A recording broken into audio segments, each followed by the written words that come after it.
So what this amendment does is it actually just makes this, frankly, a statewide bill. So there were some committee amendments that allow flexibility for local jurisdictions to be able to make different policies and procedures with respect to this. Certainly understand the need for local flexibility with certain things. However, I think when we're talking about disaster responses, it's important to kind of have a uniform policy and procedure across jurisdictions. I live in a district where we're prone to flooding and things like that, and that's not just unique to my part of Baltimore County. You could have that happen in Harford County or in Baltimore City or other things like that. So I think it's important to make sure that there is certainty across sort of jurisdictions, and that's what this amendment would do. It just would make sure that there is not different time periods or standards set in different counties and jurisdictions. Yes. Madam Speaker, thank you. And thank you to the maker of the amendment for providing the amendment earlier and having a brief discussion about the purpose of the amendment. I urge the body to reject this amendment.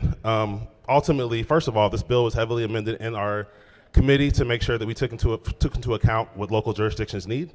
And I find this a little strange that, the amendment makers, a fellow delegate has argued that we should do more local deference, and now we're saying we shouldn't do local deference. So a little confused here, but ultimately, I think the reason that we decide to ensure that counties may impose is because there's not uniformity across our state of what is how cities and counties and towns are laid out. Row homes in Baltimore City are going to have different distance requirements than homes that are next to water, et cetera. So it's important that local jurisdictions have the ability to set the parameters of how they want to make sure that in-person solicitation doesn't take place. And I also want to highlight in the bill, it says that it may impose. It's not shall, they may impose. So again, I urge the body to reject this amendment for those reasons. Yes. Thank you, Madam Speaker. Thank you, Floor Leader, for that. And I appreciate the conversation we had about it, and I certainly understand what you're saying there. However, I have some serious concerns that some counties could potentially create circumstances with restrictions that frankly could end up being unconstitutional. We've seen laws like this around the country, not this exact law, but laws that kind of are in this same spirit, be struck down for imposing sort of undue restrictions on commercial speech. And I'm concerned that if we leave the counties the ability to do that, we could end up with a circumstance like that. Yeah, again, I think that'd be an issue for the counties to determine, and also like to highlight the Attorney General office also supports this bill if you want to look on the system. So again, I urge the body to continue to resist this. Thank you, Madam Speaker. Madam Speaker. Yes. Madam Speaker, I rise to support the gentleman's amendment from Baltimore County. It's interesting, we had a real estate bill earlier this year where Baltimore City implemented an eviction process, and apparently that applied for the entire state. Now, the gentleman's amendment simply is just trying to provide some uniformity across the state. You have contractors, at least in my area of St. Mary's, that might operate in Charles County, Calvert County, Prince George's, even up to Anne Arundel. It would be nice to have some uniformity so the contractors know what they're doing, so they're not inadvertently breaking a law like we saw with the landlord eviction process that we argued about for 2 days in this chamber.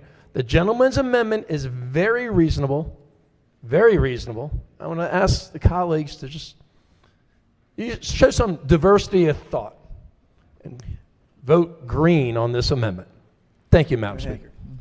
Madam Speaker, I urge the body to continue to reject this amendment on the grounds that contractors already have to deal with different laws for each jurisdiction when they have to deal with the codes for each jurisdiction when they're building or fixing property. So it's not uncommon for them to have different rules for different jurisdictions and how they operate. Again, I urge the body to reject this amendment. Okay. On the amendment, Madam Speaker. On the amendment. And certainly to the floor leader, I certainly appreciate that. With respect to zoning and other building codes and things like that, through normal contracting processes, that makes a lot of sense to have local authority. But when we're talking about a circumstance where there is a disaster, I think that is a slightly different circumstance, and I think that uniformity is important. I think that uniformity is important to ensure continuity. There is, for instance, the gentleman I spoke yesterday, there's a large apartment complex that's near my district that happens to cut across Baltimore City and Baltimore County lines.